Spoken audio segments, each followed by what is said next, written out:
Hello friends, welcome again to the channel. So we were discussing the concept of 6.2 और ये concept सिर्फ 6.2 का ही नहीं है। 6.234 में आपके पास जो कंसेप्ट यूज़ होगा वो यही होगा और सिर्फ जो इक्वेशंस होगी वो चेंज हो जाएगी। इस एक्सरसाइज में हाइपरबोलिक है, नेक्स्ट में पैराबोलिक होगी और उससे नेक्स्ट में एलिप्टिकल होगी। तो देखिए हम हाइपरबोलिक को कैनोनिकल फॉर्म में कैसे कन्वर्ट करते हैं उसके कुछ एग्जांपल्स डिस्कस करते हैं। देखिए क्या है example number 1, classify and reduce the equation this to canonical form. आपके पास इक्वेशन क्या गिवन है? इक्वेशन गिवन है ये, देखिए ये इक्वेशन गिवन है। तो सबसे पहला स्टेप मैंने आपको क्या बताया था कि हम क्या करते हैं, हम कंपेयर करते हैं इसको गिवन इक्वेशन के साथ। ठीक है, हम इसको गिवन इक्वेशन के साथ कंपेयर करेंगे तो वो क्या होती है हमारे पास, capital R small R plus capital S small S plus capital T small T plus में F of x Y Z is equals to 0, यही होती है। On comparing with this equation we get, यहाँ पे ये स्मॉल आर है, इसका coefficient 1 है, इट मीन्स आर आपके पास क्या है 1 और एस आपके पास क्या है 4 और टी आपके पास क्या है -5। ठीक है, इक्वेशन ये वैल्यूज़ आ गई आपके पास। उसके बाद सेकेंड स्टेप आपके पास क्या होता है, हमें क्या निकालना होता है, एस स्क्वायर -4 आर टी। तो हमने वो फाइंड आउट कर लिया, एस स्क्वायर -4 आर टी जो कि क्या आया 36 क्या है 0 से बड़ा। इट मीन्स इक्वेशन कैसी होगी, हाइपरबोलिक होगी। ये चीज़ हमने निकाल दी।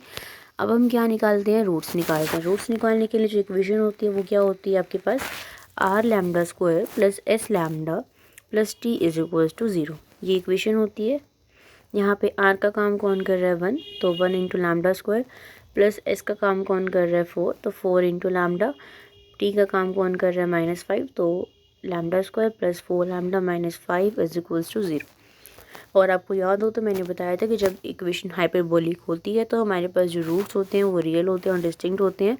तो देखिए जब आप इसको सॉल्व करेंगे इक्वेशन को तो रूट्स क्या आएंगे, लैम्डा 1 क्या रूट्स आएंगे, एक तो 1 आएगा और एक क्या आएगा -5 आएगा। तो हम इसको दोनों को अलग अलग कंसिडर कर लेंगे। ये था स्टेप नंबर 2।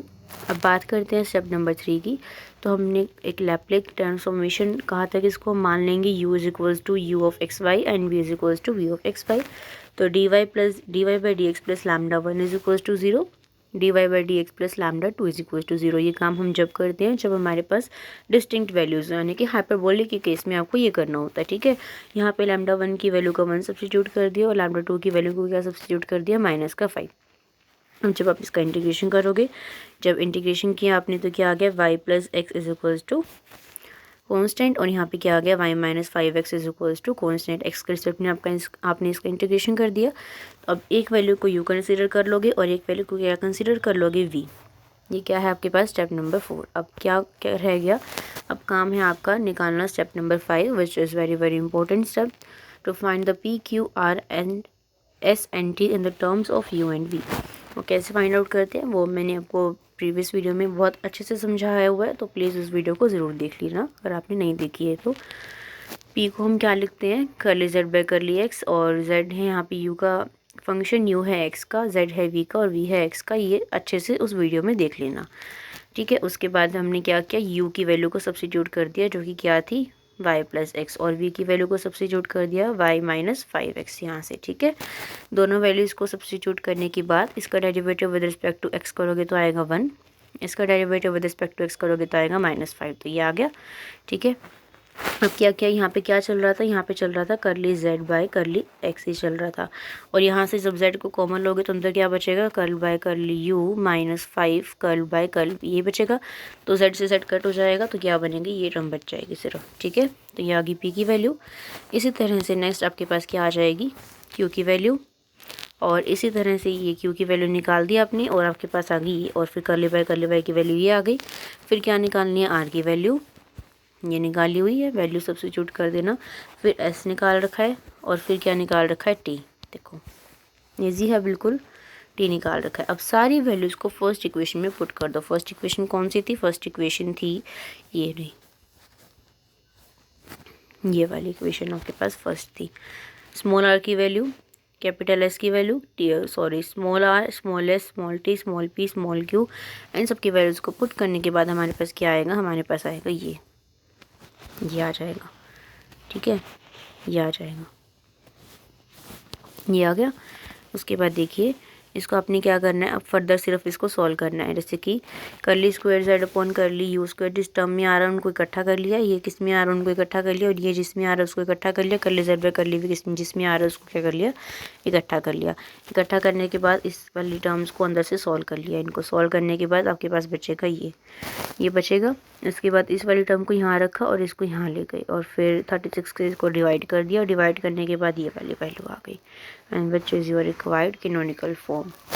ठीक है, सो ये था example number 1 which was easy.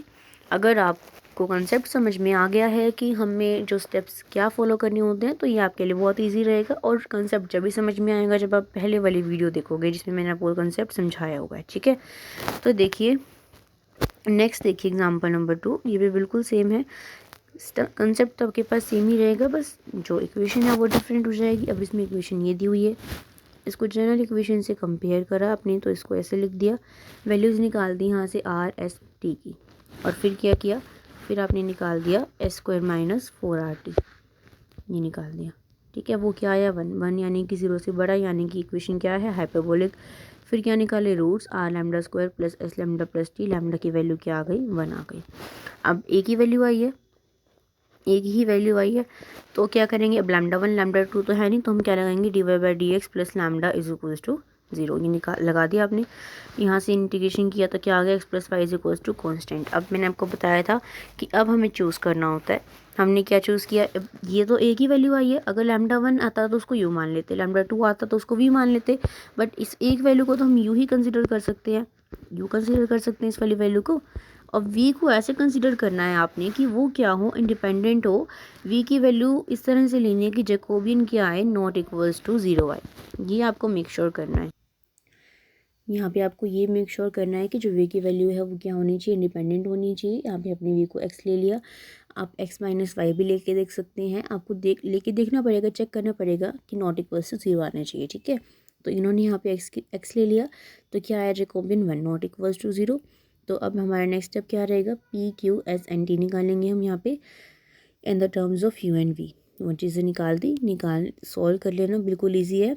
और निकालने के बाद फर्स्ट इक्वेशन में सभी वैल्यूज़ को पुट कर दिया, पुट करने के बाद ये आपके पास फाइनल कैनोनिकल फॉर्म आ जाएगी। So this was your example number 2। इस वीडियो को रखते हैं इतना ही, एग्जाम्पल 1 और 2 ही रखते हैं इसमें। थर्ड एग्जाम्पल जो आगे वो बहुत इंपॉर्टेंट एग्जाम्पल है, उसको हम डिस्कस करेंगे नेक्स्ट वीडियो में। So see you guys in the next video. Till then, bye bye. Take care. Keep watching. Keep studying.